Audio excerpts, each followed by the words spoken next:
Graça e paz, irmãos. Que bom vê-los no final de um feriado. Muito bom que vocês estejam aqui. Eu tenho uma notícia para as crianças. Atenção, crianças.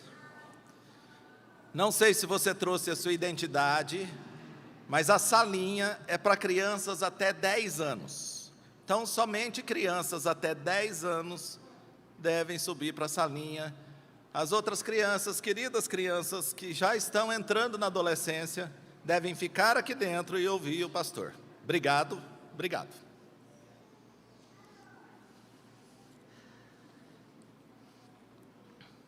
Eu quero convidar os irmãos para que abram suas Bíblias no Evangelho de João, capítulo 4.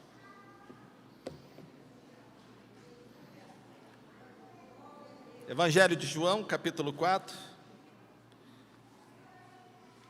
E eu estou procurando um papel que eu perdi. Vai sem o papel mesmo. Vai lá. João, capítulo 4. Domingo passado nós falamos em João, capítulo 2. No milagre,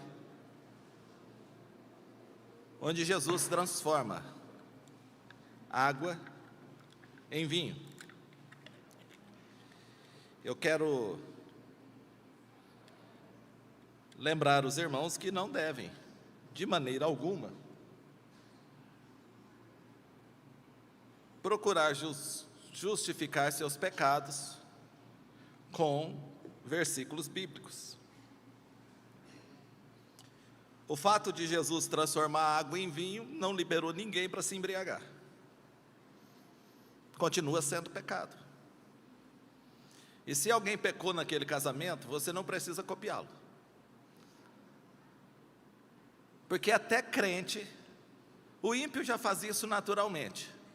Porque era assim que eu fazia antes de me converter. Um rapaz chegava perto de mim e falava assim: Fabiano, tem que parar de beber. E eu falava assim: por que Jesus fez vinho?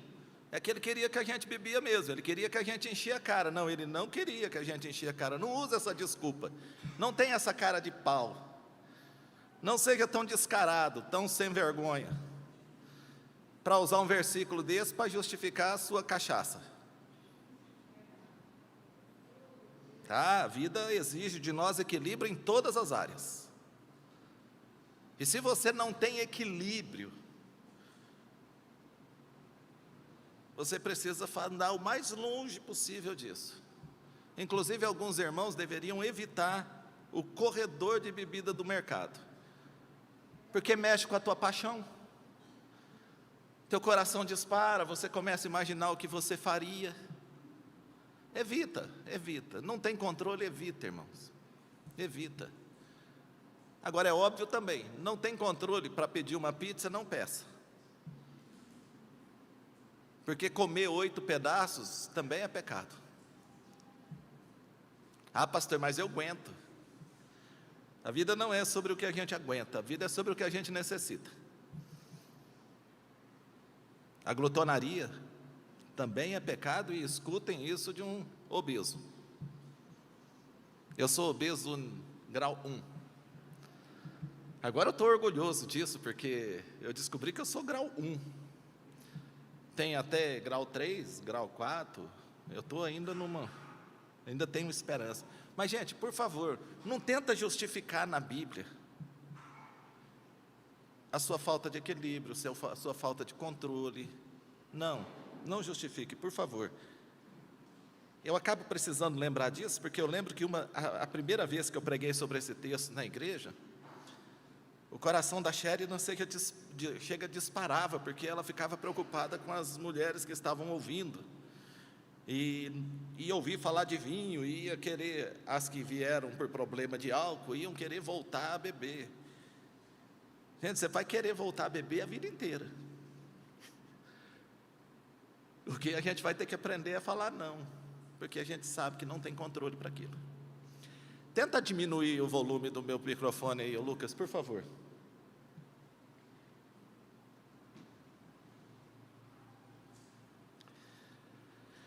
Bom, agora, na beira do poço, ninguém quer ficar. Então eu estou mais tranquilo para pregar esse texto, porque ninguém quer ficar na beira do poço a meio-dia. Eu queria que a mesma pessoa que que tenta justificar o vinho, o se embriagar, com o texto do capítulo 2 de João, está aí aumentando meu microfone, Lucas, é para baixar, baixa um pouco, não dá ganho nenhum.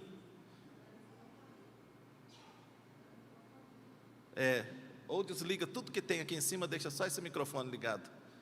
Socorre o surdo, por favor.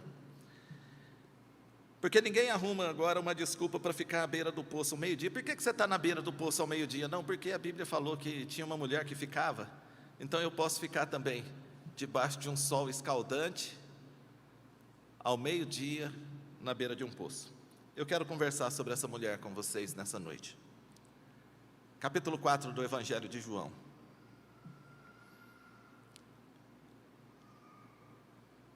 Verso 4, ou verso 3. Deixou a Judéia, retirando-se outra vez para a Galiléia. E era-lhe necessário passar pela região da Samaria. Assim, Jesus chegou a uma cidade samaritana chamada Sicar, perto das terras que Jacó tinha dado a seu filho José, lá em Gênesis, no finalzinho do livro de Gênesis. Ali ficava o poço de Jacó. Cansado da viagem, Jesus sentou-se junto ao poço. Era por volta do meio-dia. Nisso, veio uma mulher samaritana tirar água. Jesus lhe disse: dê-me um pouco de água.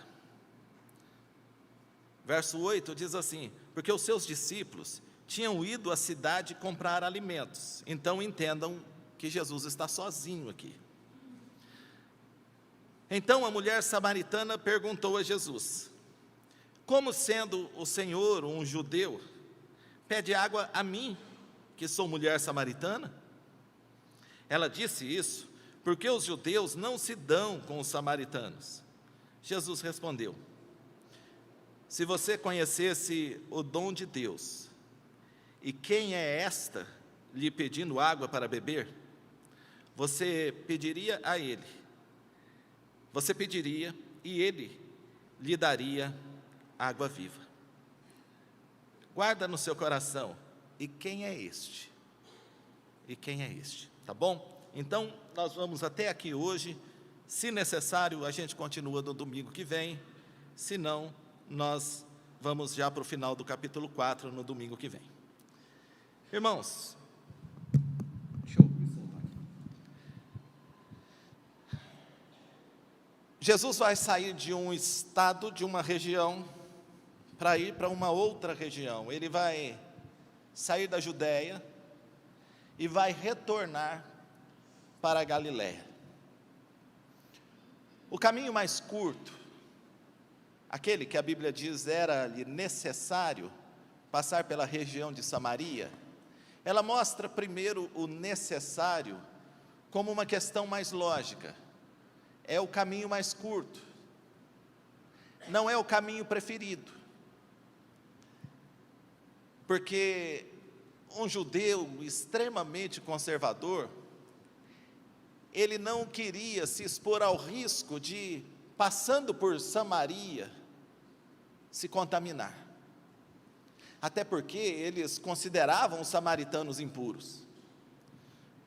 Então, para eles, a água do samaritano, o copo do samaritano, o prato do samaritano, a casa do samaritano, as roupas do samaritano, o abraço, a mão, qualquer coisa do samaritano, para eles era se contaminar com algo imundo.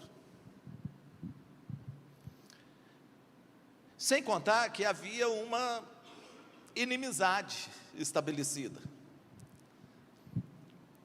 Eu lembro, quando criança, lá em Presidente Médici, ou então já na adolescência em Cuiabá, a gente tinha alguns caminhos que era o melhor caminho, mas não era bom passar por ele. Lá em Presidente Médici tinha o caminho para o campão. Sabem o que é um campão?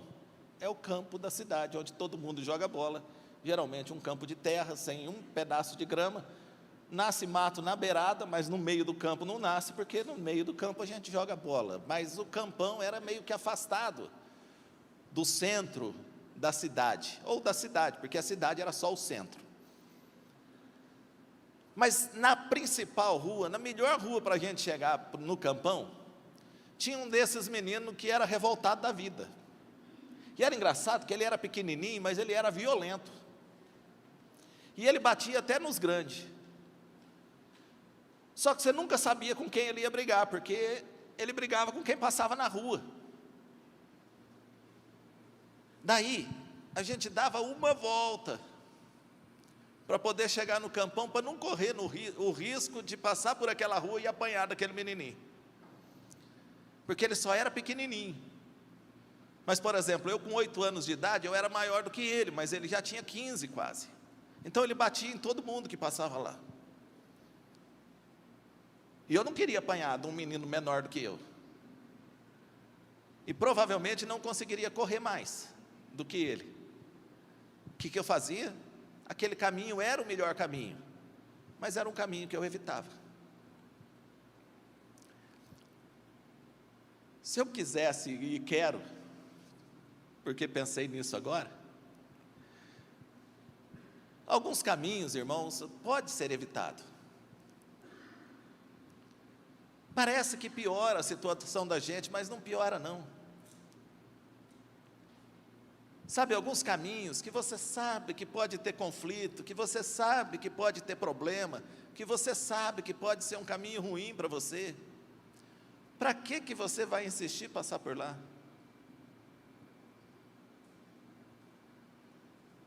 Para provar o quê? Para quem?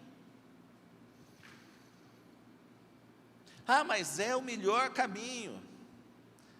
Não, pode ser até o caminho mais fácil, mas muitas vezes o melhor caminho é evitar o caminho mais fácil. Ah, mas esse caminho me favorece, talvez não.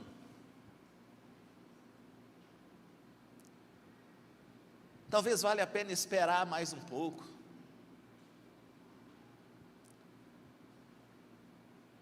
Você entende isso? Talvez valha a pena esperar mais um pouco, mas esse não faz parte do sermão não. Eu só estava querendo explicar para vocês por que a Bíblia diz que era necessário. Era necessário passar por lá. Então, esse primeiro necessário pode dizer respeito à questão de ser o caminho mais curto e mais acessível. Mas há no próprio Evangelho de João uma outra tradução para essa palavra que aqui nesse texto é traduzida por necessário, que é vontade soberana de Deus, projeto de Deus. Poderia ter sido traduzido também como era plano de Deus passar por aquele lugar, era plano de Deus que Jesus fosse por aquele caminho. E aqui, às vezes, o mesmo caminho que a gente pensa ser evitável, é propósito de Deus para a vida da gente, e a gente não pode fugir disso. Era preciso, era necessário. E eu queria pensar um pouquinho com vocês sobre essas coisas necessárias, que às vezes a gente não entende, mas que é plano de Deus para a vida da gente, é vontade de Deus. Jesus está voltando e é plano de Deus que ele passe por Samaria. Pode não ser a vontade dele, mas é necessário, é plano de Deus. O que é necessário na sua vida que você tem evitado? O que é necessário na sua vida que você tem adiado? O que tem sido necessário na tua vida que você tem deixado para depois? E muitas vezes a gente deixa para depois o necessário, primeiro porque nós queremos decidir tudo. Essa é uma verdade, irmãos. E talvez essa deveria ser uma das grandes lutas nossas. esse desejo que nós temos de fazer a nossa vontade constantemente. Essa ideia que a gente tem de que o que a gente acha que é melhor para nós é de fato melhor para nós. Esse pensamento que a gente tem, que nós já temos idade e sabedoria para fazer tudo segundo aquilo que nós entendemos, que nós queremos, que nós desejamos. Essa ideia que nós temos de que a melhor coisa para as nossas vidas é a realização dos nossos desejos. É a substituição do necessário pela vontade.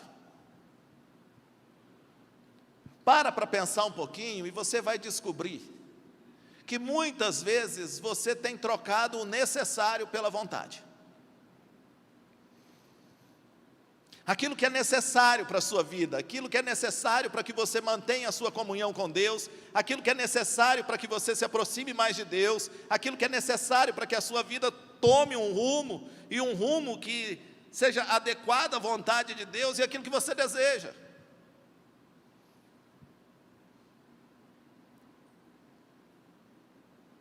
Porque o necessário, irmãos, ele vai gerar no nosso coração contentamento, ainda que não dê resultado. A vontade nunca, nunca, nunca gerará contentamento. Nós somos insaciáveis nas nossas vontades, nós somos insaciáveis nos nossos desejos.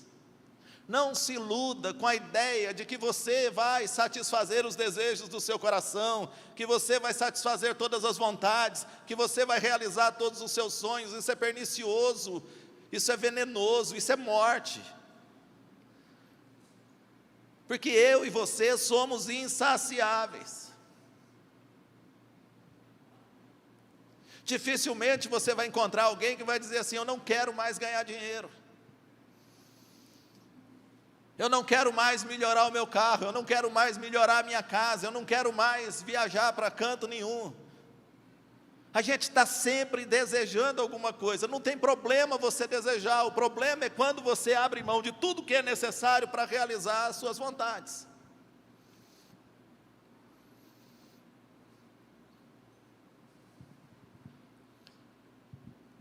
Quando Nicodemos procura Jesus, e no Evangelho de João mesmo, no capítulo 2, 3, é isso?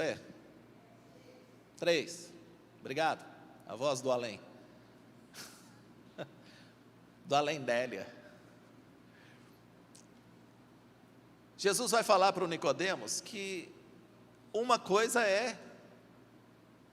só coisa é necessária. Você vai fazer muita coisa, mas uma coisa é necessária. E você deve primeiro atender o que é necessário, para depois ir atender as outras coisas, entendeu? Antes de responder no WhatsApp, você tem que prestar atenção no feijão que está no fogo.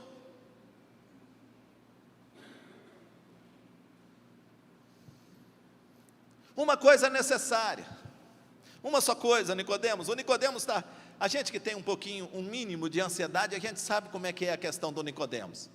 O Nicodemos está cheio de dúvidas, cheio de questionamento, ele quer muitas respostas, ele tem muitas perguntas, ele tem muitos questionamentos, ele quer saber de bastante coisa. E Jesus para e fala assim para ele: ô Nico, que não é honor, ô Nicodemos, uma coisa só é necessária. Depois você pode fazer todas essas outras coisas, mas tem a necessária. E necessário é nascer de novo. Quer começar uma caminhada? Necessário é nascer de novo. Quer ter experiência com Deus? Necessário é nascer de novo. Quer ser cheio do Espírito Santo? Necessário é nascer de novo. Quer ter mais discernimento das coisas de Deus? Necessário é nascer de novo. Uma coisa é necessária. Então, quando o texto fala que era necessário, pode ser também que o texto estava dizendo: olha, existem várias possibilidades, mas há um caminho determinado pelo Pai, e Jesus vai no caminho determinado pelo Pai. E uma oração para todas as manhãs: Senhor, não deixe que o meu pé se desvie do caminho necessário. Não deixe que eu ande somente pelos caminhos das minhas vontades, das minhas necessidades, e deixe o caminho necessário. Então Jesus apresenta nesse texto para nós que era necessário passar pela região de Samaria. Se você pudesse anotar uma coisa necessária na sua vida hoje, o que você acha que é necessário para você?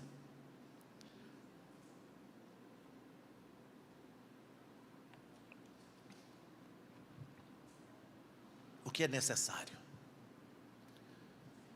Porque você pode começar hoje a partir daquilo que é necessário. Você pode dar o seu primeiro passo no caminho necessário, no caminho da vontade de Deus, no caminho do propósito de Deus para a sua vida, no caminho da presença de Deus, no caminho do milagre de Deus, no caminho da providência de Deus. É necessário. O que é necessário para você hoje?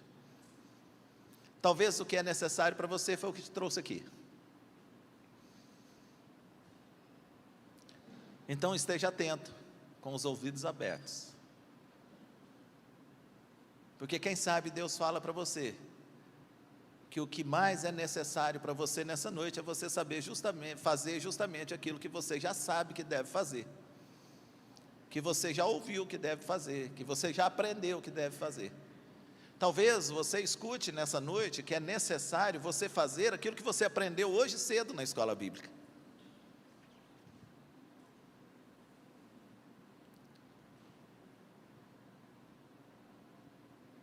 Muito bem, Jorge.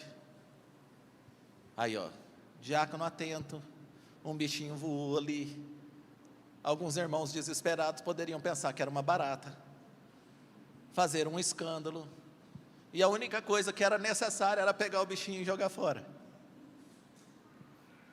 O que é necessário para você? Hoje de manhã, gente, nós tivemos, eu não assisti a aula, eu vi um pedacinho da aula, porque hoje eu bati o meu recorde de manhã, eu consegui atender 4 pessoas, 4, dormi a tarde inteira, não parei nem para preparar sermão à tarde, estou tão cansado que eu saí de atender 4 pessoas, eu fiquei pensando assim, meu Deus, é isso, descobri qual que é o meu cardio. Se eu atender 4 pessoas, do padrão de hoje cedo, provavelmente eu devo perder uns 2 quilos por semana, porque dá uma canseira. Mas a aula aqui dentro foi uma aula muito importante, para mim uma das mais importantes que nós temos na nossa caminhada, que foi uma aula sobre perdão. Irmãos, eu tenho uma agonia com crente que é doido atrás de mistério e não consegue perdoar ninguém. Eu tenho uma agonia com crente que consegue reparar o pecado da vida dos outros e não consegue perdoar.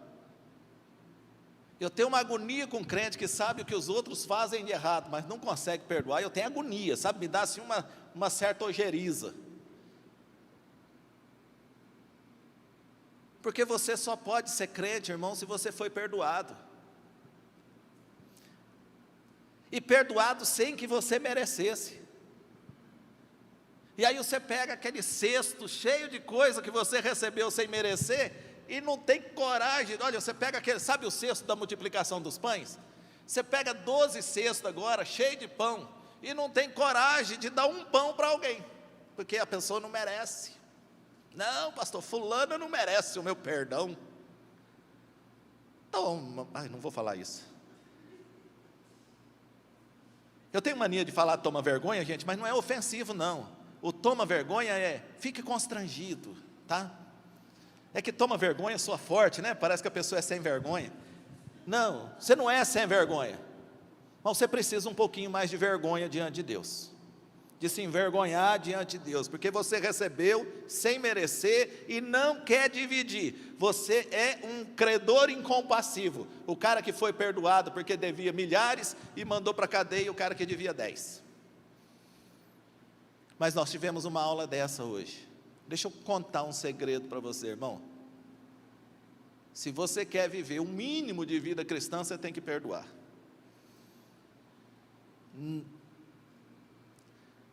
Muda a sua oração. Você não consegue perdoar? Para de orar para ser curado, para de orar para prosperar, para de orar para os outros mudar de vida. Foca a sua oração para você conseguir perdoar. Porque uma coisa é necessária. E o perdão é necessário. Não é uma opção que nós temos. Não é uma proposta de Deus para nós. É uma ordem. Se você quer caminhar com Deus, você vai ter que perdoar. Ah, pastor, eu não consigo. Vai orar por isso. Pede um milagre para Deus. Ah, não, eu estou precisando de um milagre lá na minha casa. Não, você não está precisando de um milagre na sua casa. Você está precisando de um milagre na sua vida. Ah, eu estou precisando que um aleijado ande. Não, porque o aleijado andando sem perdoar ninguém, ele vai para o inferno. Perdão é necessário. Bota isso na tua cabeça. Você precisa trabalhar melhor com isso. Perdoar é necessário. Ah, eu não quero. Você não quer andar com Deus. Você quer só satisfazer as suas vontades. Você é um grande egoísta quando você não quer. É só isso que você está sendo, egoísta. Ah, eu não consigo. Aí eu entendo. Não é fácil. Mas isso deve ser propósito de vida, caminho. É o seu caminho da Judéia para a Galiléia, é o perdão. É a sua Samaria, é o perdão. E se vocês estivessem aqui hoje cedo para ouvir os testemunhos que o Abílio deu, as histórias que o Abílio contou, as lições que o Abílio deu da Bíblia sobre perdão, talvez você estaria pensando diferente hoje. Mas é que talvez você não achou que fosse necessário estar aqui hoje pela manhã. Mas Jesus é aquele que cumpre a vontade do Pai. E o que é necessário, Jesus faz. E Jesus vai até o fim naquilo que é necessário, porque era necessário que ele morresse numa cruz, pois ele foi até a morte e morte de cruz. Ele não mediu consequências para fazer a vontade de Deus.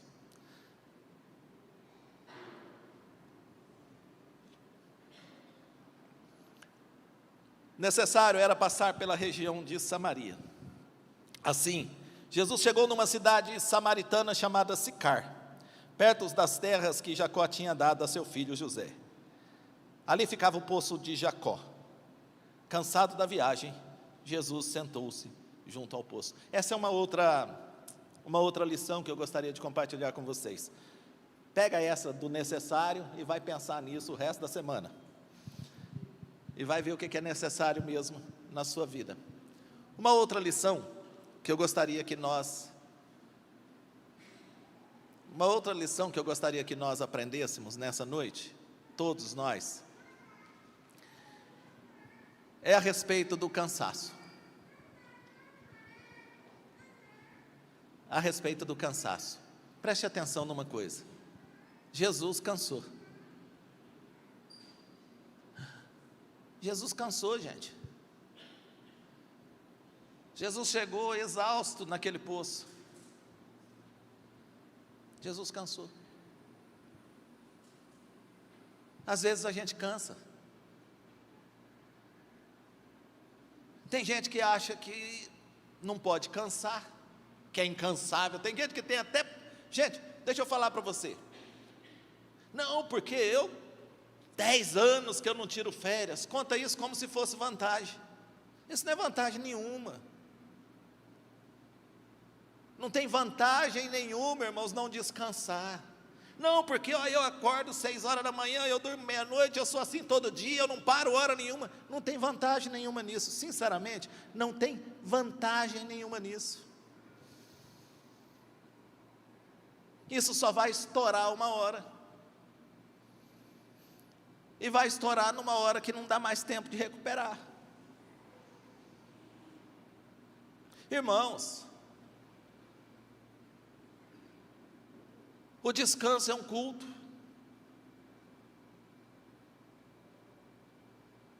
O descanso é necessário. O descanso é de Deus, foi Deus que inventou isso. Lá no Gênesis nós temos isso. Trabalhou um tempo e descansou. Pronto. Mas era Deus, o Todo-Poderoso. Irmãos, o Todo-Poderoso descansou. Jesus cansou depois de uma longa caminhada. E tem gente querendo ser parecido com Jesus, dizendo que não descansa.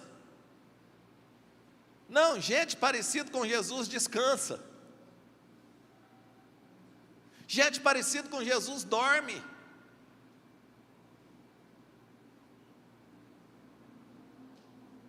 Ou nós vamos esquecer o que Jesus estava fazendo num barco num dia de tempestade? A Bíblia diz, ele estava dormindo. Estava dormindo. Descansa, irmão. Está precisando descansar, descansa. Está precisando parar, para. Está precisando dormir, dorme. Descansa. E olha, eu vou falar para vocês, para eu falar isso para vocês, não é fácil. Eu tenho dificuldade de ficar parado, eu tenho dificuldade de dormir, eu tenho dificuldade de uma série de coisas, ou pelo menos eu tinha, que agora eu estou tendo cada vez menos. Estou tendo cada vez menos. E o Renato fica no meu pé falando assim, ó, se você não tirar 30 dias de férias, você não descansa. Eu falei, não, Renato, deixa eu tirar 5 vezes de 7, que dá 35. Deixa eu tirar 5 vezes de 7. Deixa eu parar a hora que eu estiver cansado, eu sumo daqui, ninguém nem vai sentir minha falta. É só eu aparecer na jornada de oração de manhã. É só eu aparecer 7:30 da manhã, de segunda a sexta-feira, que todo mundo acha que eu estou aqui, mas eu faço aquilo de qualquer lugar. Faço de Rondônia, faço de São Paulo, faço aqui de Caldas Novas, onde eu estiver eu consigo fazer a jornada de oração, porque a jornada de oração não me cansa. A jornada de oração não é um compromisso que eu tenho, não é um trabalho. A jornada de oração é um propósito pessoal que eu compartilho com os irmãos que participam disso como um propósito pessoal também, até porque ninguém nem é obrigado, a gente nem fica forçando. Mas você tem descansado? Porque há 2 formas de descansar. Uma, a gente precisa descansar fisicamente mesmo. É um tempo de honra a Deus, é um tempo de... quando a gente descansa, é sério, gente. A gente está falando para Deus que a gente confia nele. O não descansar é uma espécie de desconfiar. Eu não descanso. Descansa a respeito do futuro. Descansa a respeito do futuro dos teus filhos. Descansa um pouco a respeito dessa necessidade. Mas é que eu tenho que ganhar para depois eu descansar. Nada, não entra nessa paranoia de que você tem que ganhar dinheiro agora para descansar quando é velho, porque nem todo velho vive. A gente morre novo também. Ninguém tem certeza que vai chegar na velhice, não. Então para com esse negócio que eu estou aproveitando agora para descansar depois. Você vai descansar, mas talvez eternamente, que é mais provável. Porque se você não descansar nunca, dificilmente você chegará na velhice. Não, mas eu tenho que juntar. Tudo bem, você quer deixar seus filhos descansados? Talvez o seu propósito seja o descanso dos teus filhos. Aí você não descansa não, ganha bastante dinheiro, morre cedo e deixa teus filhos bem. Mas você precisa descansar. E não conta vantagem de pecado, tá? Não descansar é pecado. Não tem virtude em não descansar. Descansa. Então você descansa fisicamente e descansa no Senhor. Escuta. Quando a gente ora, eu nem queria pregar hoje, eu só queria ficar conversando. Quando a gente ora, é por causa do feriado. Quando a gente ora, a gente precisa descansar na oração da gente. Eu acho que foi com a Bíblia que eu conversei essa semana passada. A gente estava conversando a respeito dos filhos. Nós temos filhos mais ou menos na mesma faixa etária. E a gente tem um entendimento comum. Olha, eu ensinei para a Fabiana o que eu precisava ensinar a respeito de Jesus. Eu ensinei para o Gabriel o que ele precisava aprender a respeito de Jesus. Pastor, o senhor não tem medo deles desviar? De verdade mesmo? Não. E se eles desviar? De verdade mesmo? Problema deles. Eles que vão sofrer a consequência disso e um dia vão voltar. Nem que seja antes de morrer. A Bíblia diz: ensina a criança no caminho que deve andar. Quando ela crescer, ela vai lembrar disso. Não me preocupo. Por que que eu não me preocupo? Ai, gente, que absurdo. Você viu o que o pastor falou? Ele não se preocupa. Isso também é problema meu, né? Você também não vai decidir o que eu tenho que me preocupar na minha vida. Mas é assim, eu não me preocupo porque eu fiz o que a Bíblia diz que eu tenho que fazer. Ou eu confio na Bíblia, ou eu não confio na Bíblia. Ou eu acredito naquilo que eu orei, ou eu não acredito naquilo que eu orei. Ou eu acredito que eu consagrei meus filhos ao Senhor e é dele, e agora é problema dele. Ou eu não consagrei os meus filhos ao Senhor e eles são sempre um problema meu. E aí eu vou passar a minha vida inteira morrendo por causa dos meus filhos, vivendo a vida dos meus filhos e não vou viver a minha vida. E sabe o que eu vou fazer? Vou sufocá-los a ponto deles não quererem nem ficar perto de mim, porque eles não vão suportar a minha presença de Deus. Eu não sou o Deus da vida dos meus filhos. Eu não decido o caminho dos meus filhos. Eu não decido o futuro dos meus filhos. Eu não vou providenciar o pão de cada dia para os meus filhos. Por quê? Porque eu não sou Deus.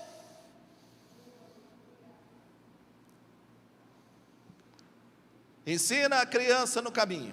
Ensinou? Ensinei. Vou dar um testemunho para vocês. Se você enjoar da conversa e passar da hora, você pode ir para casa. O pessoal que ficar até o final tem um chazinho, um café. Ontem eu tive um bate-papo com os jovens que estavam aqui.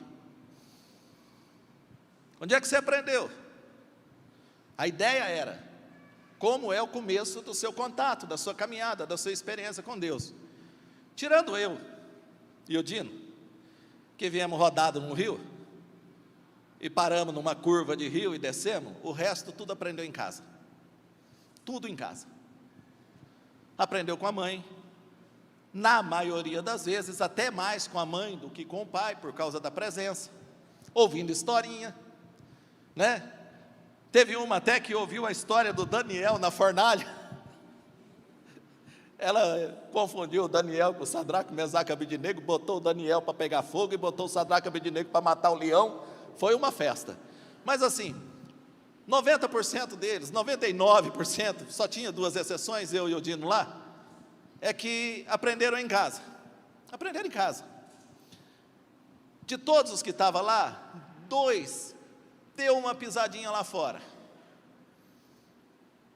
E aí você pergunta, e daí? Tem aquilo que aprendeu no coração, não tem jeito. Volta como? Volta sozinho. Já não volta mais por casa. Volta porque aprendeu quando era criança e sabe para onde voltar. E a vida vai proporcionar esse caminho de volta. Ensina a criança. E confia em Deus, descansa no Senhor. Descansa no Senhor. Faz certinho o que você tem que fazer e descansa no Senhor, irmãos. A gente vai, às vezes, sofrer com eles, a gente sofre, mas aí a gente sofre só como pai, não sofre como Deus. A gente não fica pensando, onde foi que eu errei? Pergunta onde foi que Deus errou, é quase a mesma coisa que você está fazendo. Onde foi que Deus errou? Eu entreguei meu filho para ele, eu consagrei para ele, saiu tudo errado. Onde foi que Deus errou? Deus não errou em algum lugar. A gente só não entende os caminhos de Deus. A gente não entende como Deus livra. Já falei para algumas irmãs, para de orar para Deus a respeito do marido, que a hora que ele morrer, você vai ficar com dor na consciência. Vai ficar com saudade. Pede para Deus mudar ele demais, daqui a pouco Deus muda ele de terra, sai da terra e leva para o céu, ou para o inferno, sei lá para onde. Aí você vai ficar, ai, o meu marido, pastor, o que eu vou fazer sem o meu marido? Falo, nada, agora vai fazer festa, você estava achando ruim. Agora vai celebrar, vamos fazer culto na igreja. Vamos fazer uma festa lá, aproveita, pega o seguro de vida, dá logo uma oferta para a gente terminar o banheiro e vamos celebrar. Você não queria se livrar do seu marido? Descansa no Senhor, gente. Eu estou cansado de pregar todo domingo para ter fé e ter todo domingo, todo o restante da semana inteira os mesmos problemas. Parece que não entra na nossa cabeça nunca, que Ele é o Senhor, é Ele quem cuida de nós. É nele que a gente confia. Eu já não sei nem calcular quantas horas eu falei na minha vida já para as pessoas acreditarem em Deus. E aí a maioria, tudo crente mais velho do que eu, e eu estou falando, gente, acredita em Deus. Como é que vocês acham que vocês sobreviveram até agora? Como é que você acha que você sobreviveu até agora? Deus, foi Deus, foi Deus. Descansa nele. Apazigua o seu coração. Estou cansado de falar já e deu 15 minutos só. Estou quase querendo terminar, mas só eu tenho ainda um monte de minuto aqui. Hoje eu vou terminar mais cedo. Aí, Jesus chega lá na beira do poço, senta e vai descansar. Meio-dia, está sozinho. Jesus está sozinho. Mas na beira do poço também chega uma mulher, ou tem uma mulher já quando Jesus chega. Mais uma vez, uma mulher sem nome e com um rótulo. Mais de 2000 anos depois, a gente continua rotulando as pessoas, né? Então aqui você tem uma pessoa, uma mulher, que a única identidade dela, que a Bíblia nos mostra, é uma samaritana.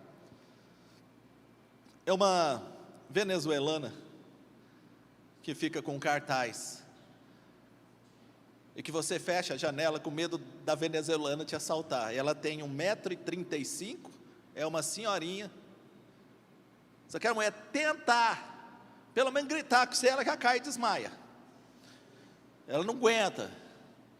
Mas você também não aguenta abrir a janela para dizer, pelo menos para ela, que você não vai ajudar ela naquele dia, mas que Deus abençoe a vida dela.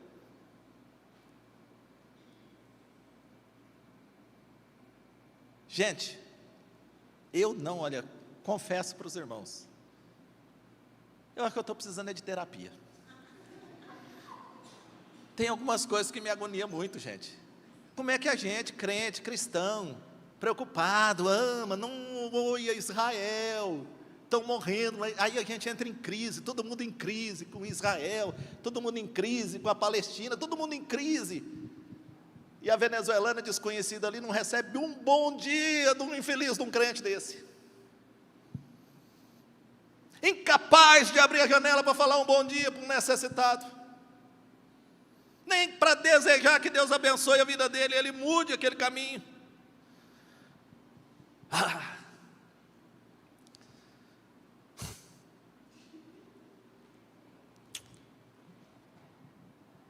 Vou brigar com vocês não hoje, tem visitante. Visitante, seja bem-vindo. Mas eu fico agoniado. Sabe o que eu ouço? O Gabriel está sempre comigo nessas horas. Sabe o que eu ouço? 90% das vezes, porque 99% das vezes eu não tenho dinheiro mesmo para dar.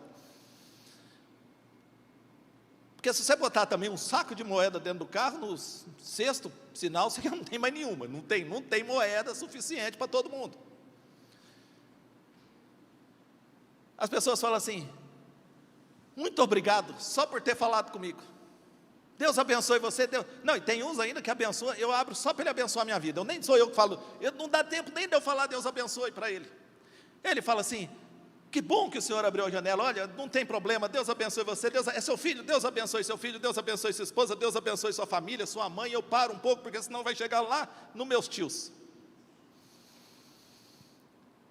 Gente, tem gente que tudo que precisa. Pastor, e se me assaltar? Vai assaltar o quê? Você não tem uma moeda para dar para ele. Ele vai roubar o quê? Do seu carro? Ah, mas é perigoso. É perigoso, irmãos. É perigoso demais a gente ser cristão. É perigoso demais a gente deixar ser usado pelo Espírito Santo. É perigoso demais para nós fazermos a vontade de Deus. É arriscado. Corre o risco da gente perder muita coisa. É perigoso mesmo.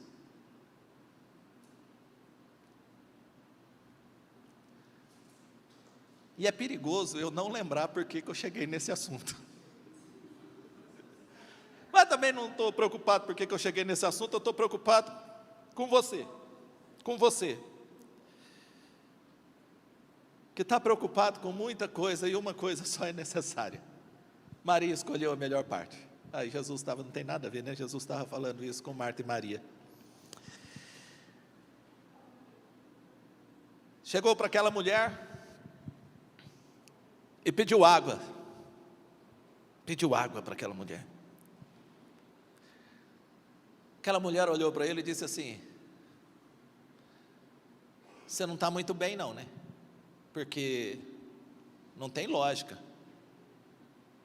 Um homem, judeu, pedindo água, no mínimo falando com uma mulher samaritana, na beira de um poço sozinho, pronto. Que absurdo. E aí, eles vão entrar numa conversa profunda, teológica, existencial. Mas eu queria terminar com uma frase, e a primeira frase de Jesus para aquela mulher: você precisa conhecer quem te pede. Você precisa conhecer quem te pede. O decorrer da conversa tem um discurso teológico, tem revelação, tem um monte de coisa, mas o fundamento da conversa é: você precisa conhecer quem te pede. O que Jesus está falando para aquela mulher é que a transformação que ela nem espera, que o que ela precisa, que ela nem sabe que precisa, que o que vai mudar radicalmente a vida dela, que o que vai trazer equilíbrio e paz para uma vida desequilibrada e sem paz, é que ela conhecesse aquele que estava pedindo água para ela. Não é que ela conhecesse todos os dogmas, não é que ela conhecesse todas as doutrinas, não é que ela conhecesse todos os princípios, não é que ela entendesse do sistema religioso, é que ela conhecesse Ele, porque é conhecendo Ele que ela receberia aquilo que faria que do interior dela jorrasse água viva. Irmãos, o quadrangular, quando você ouvir falar de uma igreja quadrangular, o quadrangular tem princípios interessantes até, porque parte da ideia de que Jesus Jesus salva, cura, liberta e batiza no Espírito Santo. É isso, né? É Jesus, gente. O nosso grande desafio está em conhecer Jesus. O nosso grande desafio está em deixar a palavra de Jesus inundar a nossa vida, o Espírito de Jesus transbordar em nós. É o que nós precisamos, é o que nós deveríamos desejar, é o que nós deveríamos buscar, é o que nós deveríamos ansiar. Eu posso vir a uma igreja pensando: eu preciso de um milagre, eu preciso de uma cura, eu preciso de uma transformação, eu preciso de alguma coisa, mas você pode vir também pensando: tudo o que eu preciso é de Jesus. Tudo o que eu preciso é de Jesus. Eu não preciso de uma oração poderosa, eu não vou precisar de um óleo na minha cabeça, eu não vou precisar de uma unção diferente, eu não vou precisar de nada disso. Tudo o que eu vou precisar no primeiro momento é de Jesus. Eu preciso de Jesus, eu quero conhecer de Jesus, eu quero experimentar da presença de Jesus, eu quero Jesus na minha vida, eu quero louvar a Jesus, eu quero Jesus. Porque no começo daquela história, o que Jesus fala para aquela mulher é: tudo que você precisa é conhecer quem te pede água. E tudo o que você precisa é de uma experiência genuína com Jesus, irmãos. Sabe por quê? Porque Ele vai libertar a gente. Ele vai libertar a gente dessas amarras, Ele vai libertar a gente de tradição, Ele vai libertar a gente de conceitos, de doutrinas, de ideologias, de pensamentos criados por homens. Ele vai libertar a gente de tudo isso.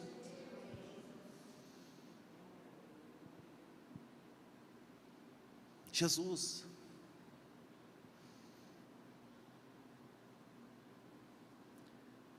Se você conhecesse quem te pede, você não faz ideia de como a sua vida seria diferente. E a conversa segue, e aquela mulher diz para ele, fala, como é que o senhor não faz ideia da minha vida? Sabe que a gente pensa que Jesus não conhece a vida da gente, né?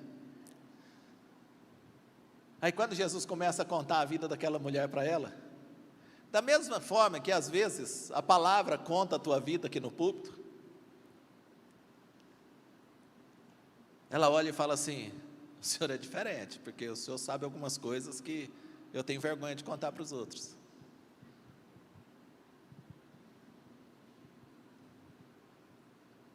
Irmãos, não tem nada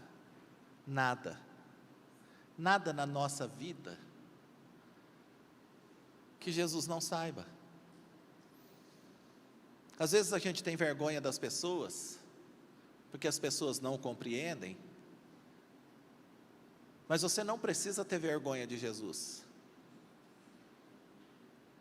Ele não vai cortar o caminho, Ele não vai mudar de rua, Ele não vai mudar de calçada, Ele não está preocupado se alguém vai achar que Ele não deveria estar conversando com uma mulher. Gente, Jesus não está preso a estas coisas que nós estamos presos, não. Ah, mas o que as pessoas vão pensar? Irmãos, Jesus está nem aí para o que as pessoas vão pensar. Ele tem uma missão, Ele tem um propósito, Ele diz, eu vim buscar e salvar o perdido. Irmãos, e o perdido às vezes está perdido mesmo. Às vezes está na igreja, bonitinho, arrumadinho, mas o perdido está perdido mesmo. Ontem eu encontrei o Mário. Eu vou terminar. A Isabela, achou que eu não ia lembrar seu nome, né? Eu lutei aqui para lembrar, eu tinha esquecido. A Isabela, a Fabiana, o Samuel. E quem mais estava com a gente, Isabela? Valéria. E a Valéria estava comigo no carro. A gente terminou o culto dos jovens e estava indo para o lanche. E eu encontrei o Mário. Na verdade, o Mário me encontrou. Arrumadinho, sapato, calça, estava limpinho. Mas completamente bêbado estava o Mário. O Mário estava bêbado demais. Mas bêbado mesmo.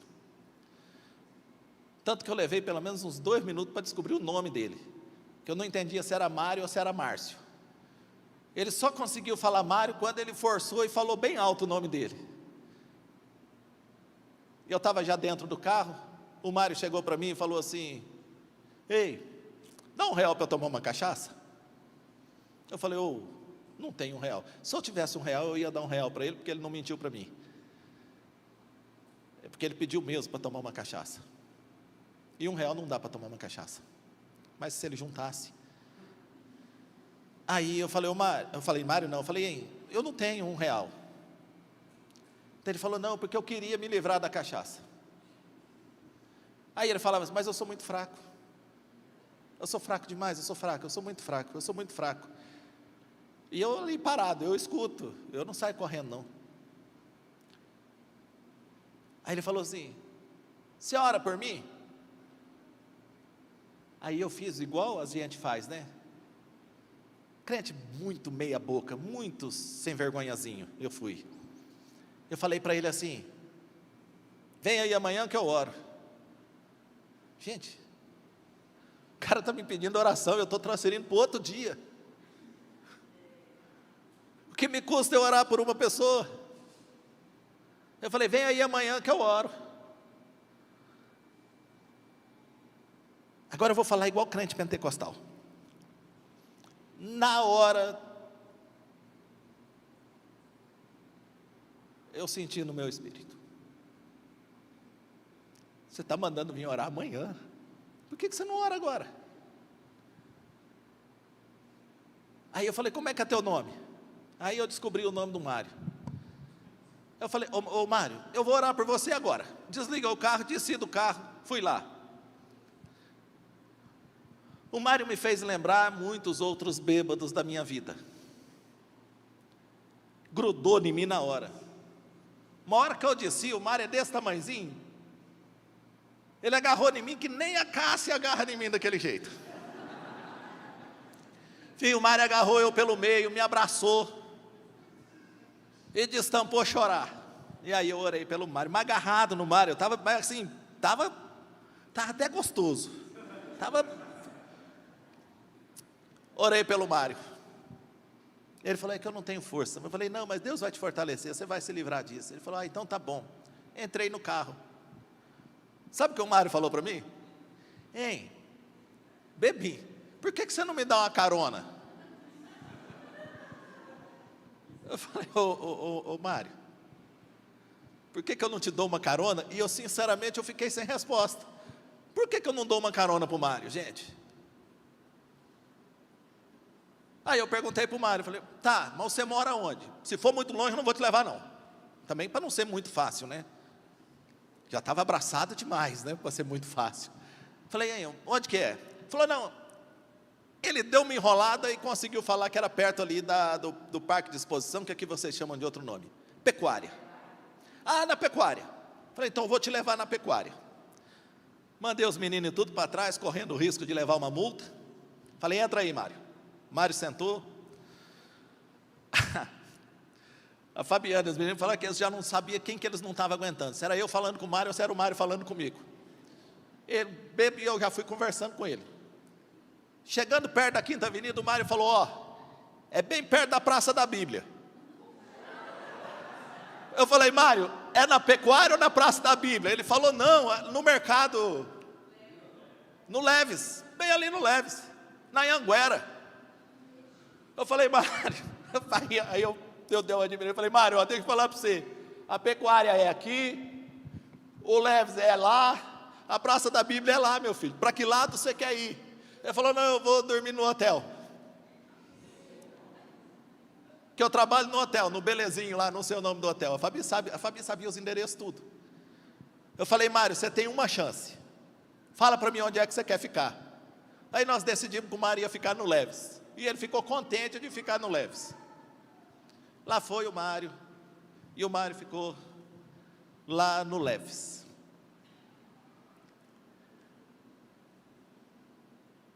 Eu peço uma pergunta para você. Por que eu contei essa história? Não faço ideia.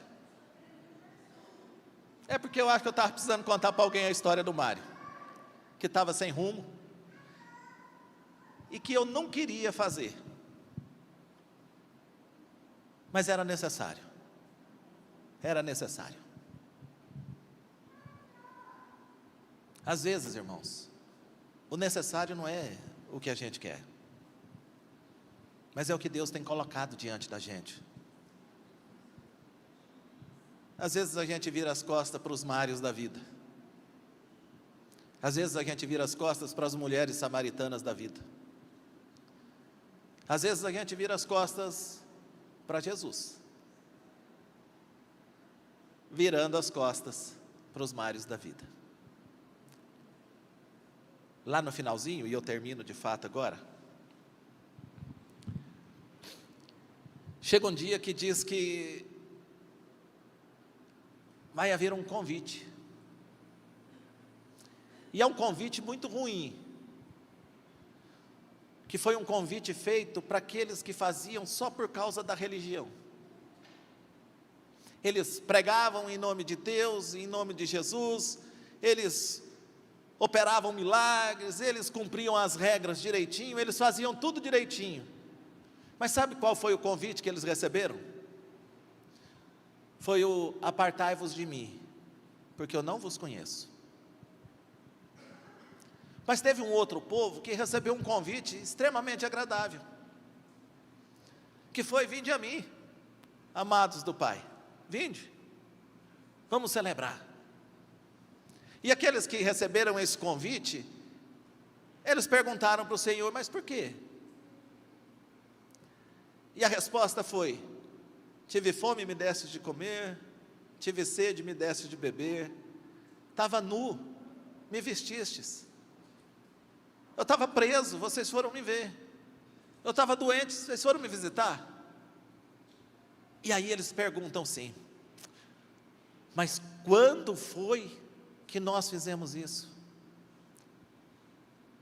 Porque eles não lembravam de ter dado roupa para Jesus, de ter dado comida para Jesus, de ter dado água para Jesus, de ter feito visitas para Jesus. E o Senhor responde para eles assim: quando vocês fizeram para um dos meus pequeninos, para um dos meus necessitados, vocês estavam fazendo para mim. Talvez eu dei carona para Jesus ontem, deixei ele lá perto do mercado lá, quase que ele não sai do carro. A Fabiana teve que equilibrar ele do lado de fora, senão ele nem em pé ia ficar. Mas deixamos o Mário lá. Às vezes eu abro a janela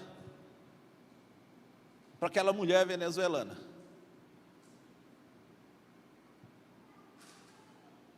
Não estou fazendo por causa da minha religião ou porque eu sou pastor. Eu estou fazendo porque de fato o Espírito me constrange. Eu sempre penso, qual seria o meu desejo se eu estivesse no lugar dela? Quando a gente conhece Jesus, irmãos, do nosso interior vai fluir coisas que não são de nós, mas do próprio Deus. Do nosso interior vai fluir coisas que às vezes contrariam a nós mesmos, porque é de Deus. Nós temos o pensamento da carne, o Espírito nos dá o pensamento de Deus. Então deixa Deus falar mais no seu coração, e siga mais o caminho necessário, que é o caminho de Deus. Deixa-se ser usado por Deus, não se preocupe muito, não sinta um peso muito grande. A religião traz peso, Jesus traz liberdade, leveza até nos momentos difíceis. Que Deus nos abençoe, e eu quero agradecer vocês por ficarem ouvindo histórias nessa noite. Talvez no domingo que vem eu pregue, mas eu só queria contar a história para vocês hoje mesmo. Fiquem em pé, por favor.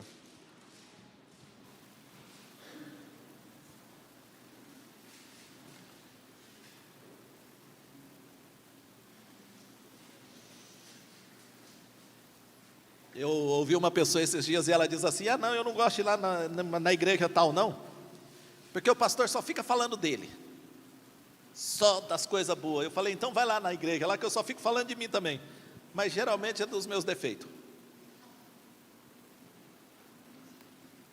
Feche seus olhos. Há um caminho. Na realidade, a Bíblia diz que há dois caminhos. Um caminho é de bênção. Um caminho é de bênção. Não é de facilidade. É de presença. Presença do Consolador. Presença daquele que nos convence do nosso pecado, que nos leva ao arrependimento. É o caminho de Jesus. O caminho de Jesus não é o caminho da tranquilidade, mas ele é o caminho da humildade, da renúncia. É o caminho onde a gente abre mão de muita coisa. E a Bíblia diz que há um outro caminho, é um caminho de maldição. É um caminho onde parece que tudo é bom para nós, mas que no final nos cobra muito caro. No final nos aprisiona,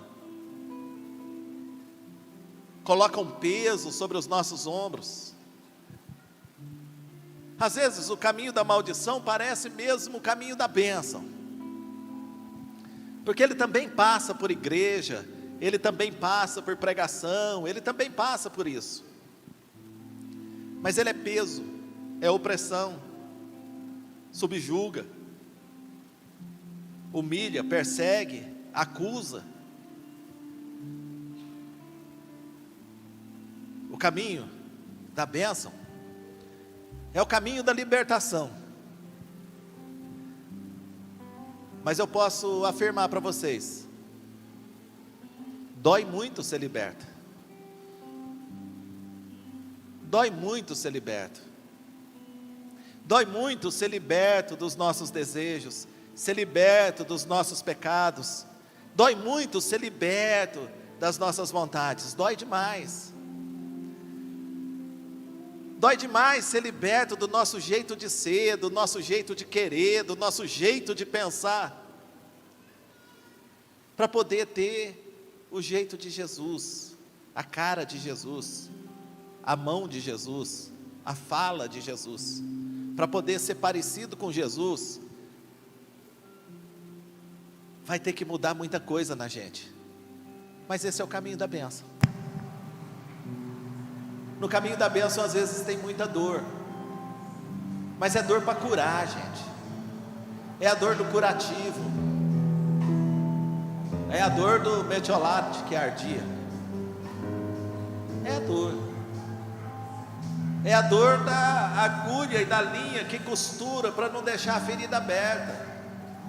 Dói. O caminho da bênção é dolorido, mas ele cura, ele restaura, ele é caminho de transformação. O caminho da bênção é o caminho necessário, é o caminho de Deus para nós. E eu queria convidar cada um de vocês a trilharmos juntos esse caminho, o caminho da transformação, o caminho onde eu diminuo e Jesus cresce, o caminho onde muitas vezes eu aceito sem discutir, sem revidar, sem reagir, porque como aprendemos hoje cedo, é o caminho da humildade. O caminho da bênção é certamente o mais difícil, mas se fosse o mais fácil não era necessário, era voluntário. O caminho que Jesus nos convida é um caminho necessário. Ele quer nos transformar. Pai querido, eu queria mesmo que o Senhor fizesse tudo o que eu quero. Isso é o que eu queria. Mas o que eu preciso, o que é necessário nessa noite, é que eu faça tudo o que o Senhor quer. O caminho que eu quero, Senhor, o que eu quero do Senhor é que o Senhor me levasse em todos os lugares que eu quero ir. Mas o que eu preciso nessa noite é que o Teu Espírito Santo me capacite a ir em todos os lugares que o Senhor quer que eu vá, ainda que seja dar uma carona para o Mário. Que nessa noite os meus irmãos que estão aqui também queiram, não que o Senhor trabalhe para eles, mas que o Senhor trabalhe em cada um deles. Não que o Senhor transforme as circunstâncias deles, mas que o Senhor transforme cada um deles segundo a vontade do Senhor. Não importa a idade, não importa o tempo, que o Senhor trabalhe na vida de cada um deles, para transformá-los, cada um deles, à imagem e semelhança de Jesus. Que o Senhor nos ajude nisso. Essa é a minha oração nessa noite, em nome de Jesus, em nome de Jesus, amém. Podem sentar. Eu falei que eu ia terminar mais cedo, mas não era verdade. Eu já passei 7 minutos, mas eu preciso dar uns avisos rápidos para vocês.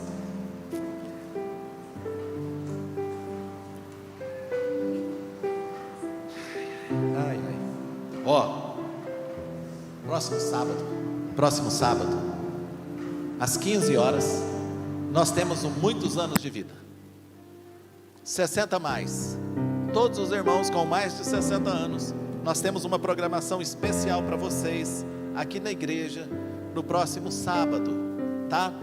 E é assim, ó, a Val pediu para eu não tocar no assunto de comida, que não era para eu falar de comida, tá bom? Então, eu não vou falar de comida, mas a Dona Rosa vai fazer alguma coisa, então vai ter comida boa. Pode vir. Vem, não toma café antes de vir não. Vem, vai ser bom, tá? Então, próximo sábado, muitos anos de vida. Na sexta-feira à noite,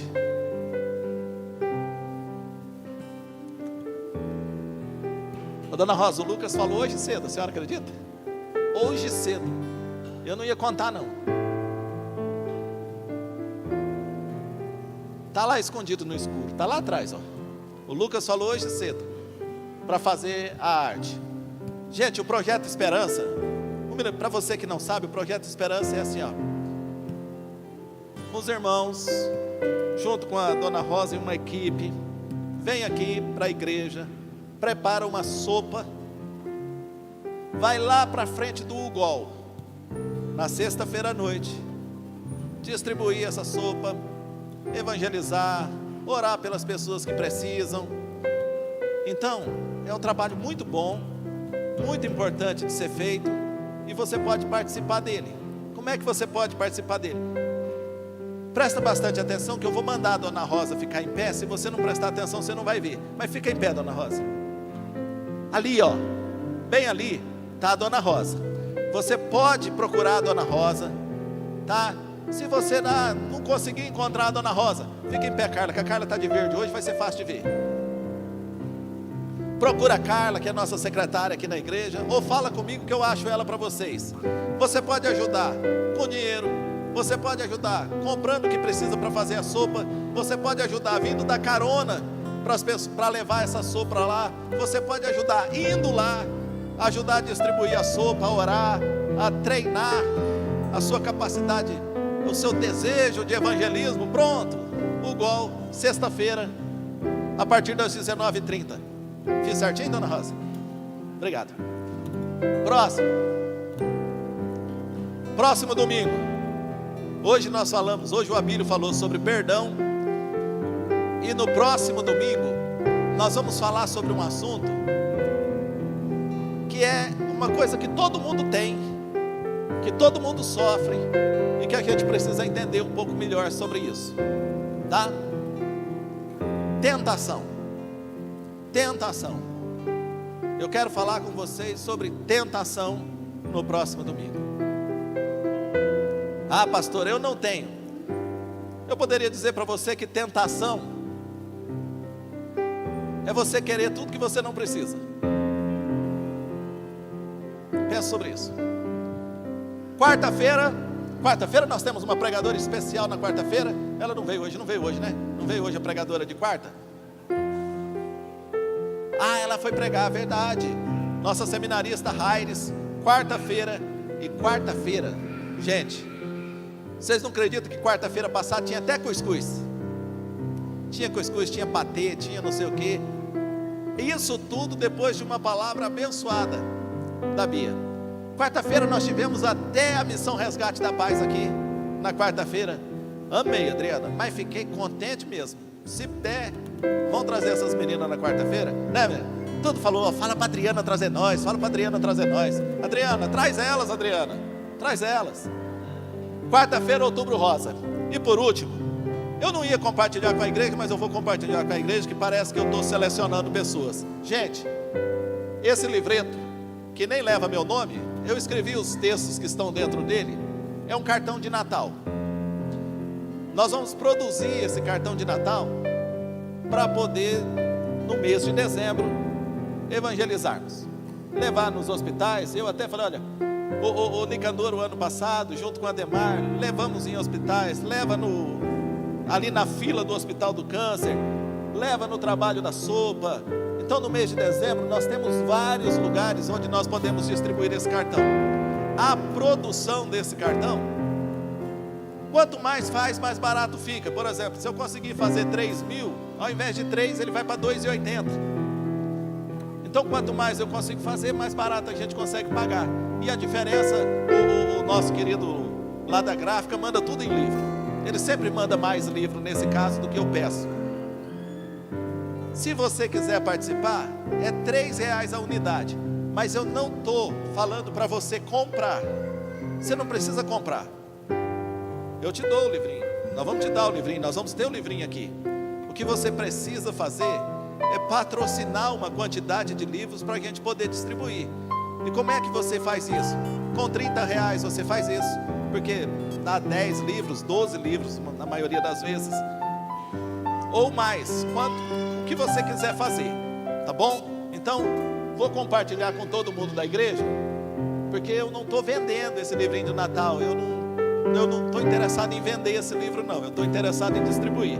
Se você quiser comprar livro, tem do José, Dorcas, Neemias, Salmos, Jonas, Tentações, 60 minutos mais 1 e 60 minutos mais 2, tem um monte para você comprar.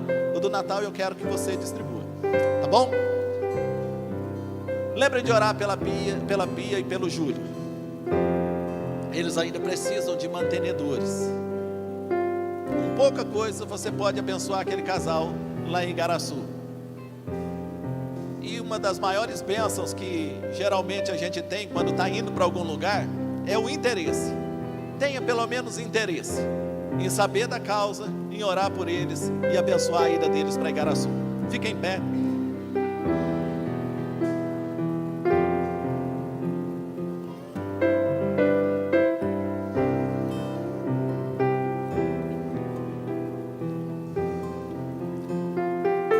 Dê a mão à pessoa que está ao seu lado.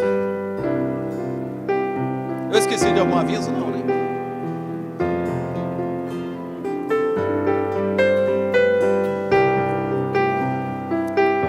Obrigado aos irmãos do louvor. Oremos. Que Deus abençoe a sua vida, viu? Você que está visitando a gente, não sai correndo não. Senão você vai falar assim: eu fui numa igreja, ninguém nem me cumprimentou na saída, mas olha o meu peso, como é que eu vou alcançar se você sair correndo? Não dá para te cumprimentar. Então não sai correndo não. Se você já é de bastante tempo da igreja e quiser sair correndo, pode sair correndo. Mas os irmãos que estão visitando a gente, não sai correndo não. Pai querido,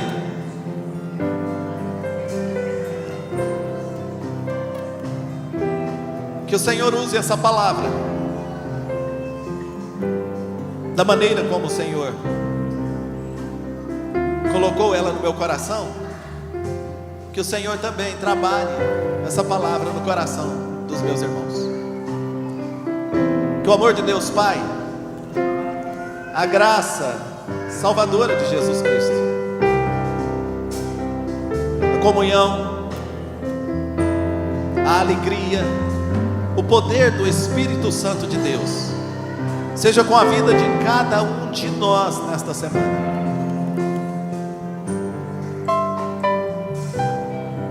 Que tenhamos uma semana abençoada, que tenhamos uma semana repleta da Tua presença.